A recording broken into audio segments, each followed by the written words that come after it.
فقط چند روز دیگه تا منتشر شدن فیلم کنگ و گودزیلا مونده.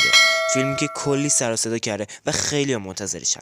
سلام به کانال زد موشن، خیلی خوش اومدین. تو این ویدیو قرار تریلرهای فیلم گودزیلا و کنگ رو بررسی کنیم. همچنین آخر ویدیو از شخصیت شیمو بیشتر براتون توضیح میدم که بشناسینش. پس کانال رو سابسکرایب کن و این ویدیو رو لایک کن. بزن بریم.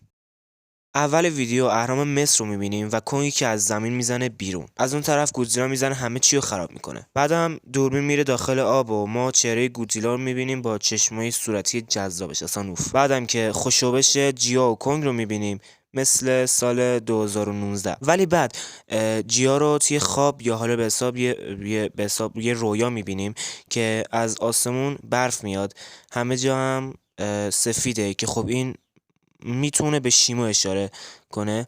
حالا شیمو کیه در ادامه میگم. بعدم چند تا شات خیلی سریع بهمون نشون میدن که یه نکته داره و ما میتونیم کامل شیمو رو ببینیم که داره با گودزیلای صورتیمون مبارزه میکنه. شاتای بعدی نسبتا تکراری هن، اما یه جایی از تریلر داره قلمروی اسکا رو بهمون نشون میده که خب چند تا گونه دیگه هم اونجا وجود داره که همشون روی بدنشون یه نوع علامت قرمز رنگی دارن. بعدم یه صحنه از برزیل رو نشون میده که یه تیکه از دریا کاملا یخ زده. حالا شیمو کیه؟